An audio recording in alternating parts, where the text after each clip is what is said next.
ya. Pak Masri, Pak Adubi, selanjutnya terkait materi selanjutnya terkait masalah defensive driving. Arti defensive driving itu perilaku pengemudi yang menerapkan metode safety driving sehingga mampu mengidentifikasi bahaya dengan mengambil resiko yang paling rendah. Ya, artinya ini perilaku pengemudi yang menerapkan metode safety driving itu memahami peraturan lalu lintas, tidak mematuhi peraturan lalu lintas. Sehingga mampu mengidentifikasi bahaya dengan mengambil resiko yang paling rendah. Ya. Contoh, pada saat kita berkendara, kita kan harus mengidentifikasi atau menganalisa bahaya paling terendah itu apa? Itu yang kita ambil. Ya. Selanjutnya, apa tujuan defensive driving? Tujuannya itu tidak menjadi penyebab kecelakaan. Defensive driving itu tujuannya itu kita itu tidak menjadi penyebab kecelakaan.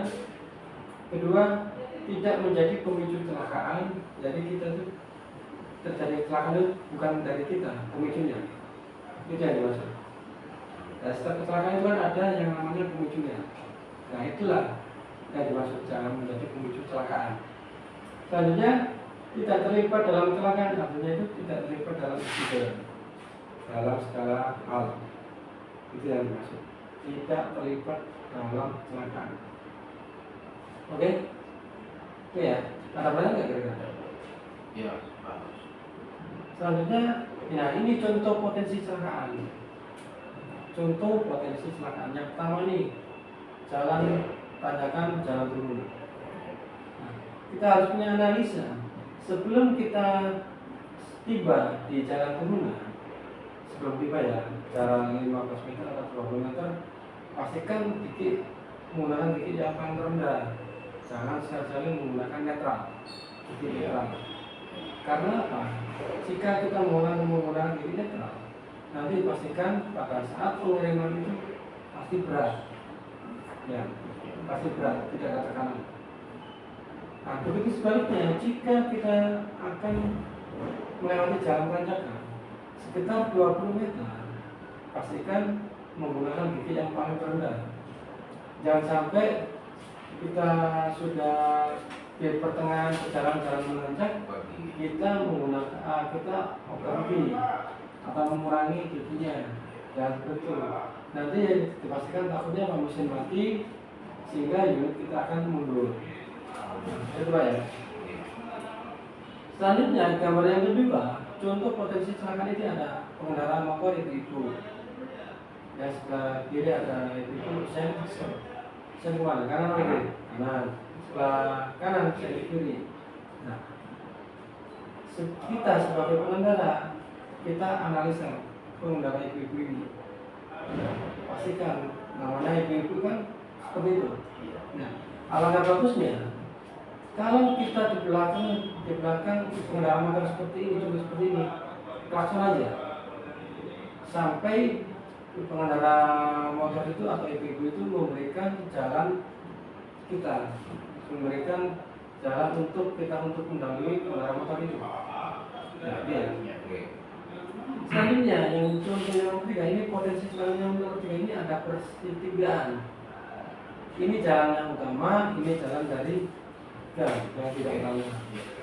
Jika kita berada di situasi seperti ini, papan dari seperti ini akan menuju jalan yang utama.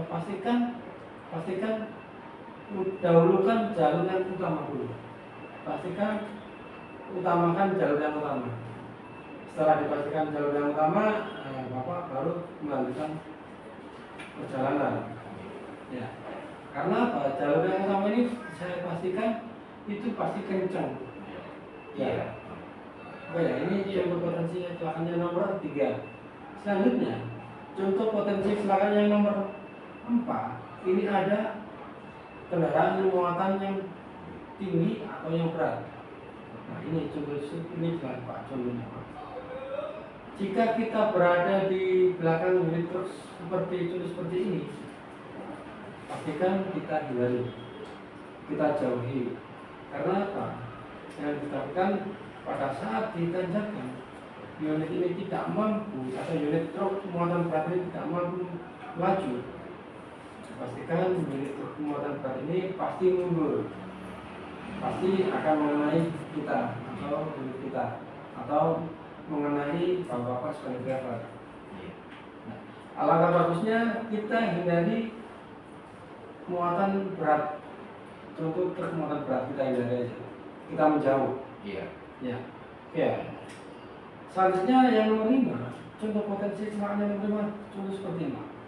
Nah, pengendara motor ini awalnya itu dari belakang mendahului sebelah kiri, setelah mendahului sebelah kiri banting setir ke kanan, langsung masuk ke motong. Nah, disinilah bahwa analisa bapak itu betapa pentingnya. Contoh, per 5 detik, per 6 detik bapak cek spion kanan, cek spion kiri. Antisipasinya, ya contoh seperti ini, antisipasi. Nah, seperti ya. Nah, ini kan ada 5 contoh potensi kecelakaan. Kira-kira ada yang ditanyakan? Enggak ada. Enggak ada. Selanjutnya itu ada yang namanya 5 langkah dasar deteksi driving. 5 langkah dasar deteksi driving. Yang pertama ini ada yang namanya pahami dinamika kendaraan. Ada 5 langkah deteksi driving. Caranya itu ada 5. Yang pertama pahami dinamika kendaraan. Yang kedua jaga jarak aman. Yang ketiga selalu awasi kondisi sekitar. Yang keempat waspadai blind spot. Yang kelima hindari distraksi dan markah. Nah, di sini ada yang nomor 1 pahami dinamika kendaraan. Di sini. Pahami dan kenali kendaraan Anda. Yang pertama panjang kendaraan, yang kedua lebar kendaraan, yang ketiga tinggi kendaraan, yang keempat ground clearance kendaraan, yang kelima bobot maksimal muatan kendaraan, yang keenam aerodinamis kendaraan, yang ketujuh fungsi panel instrumen kendaraan, yang nomor 8 well base jarak, yang ke-9 jarak sumber roda. Nah, coba ini dibaca, nanti saya jelaskan satu persatu.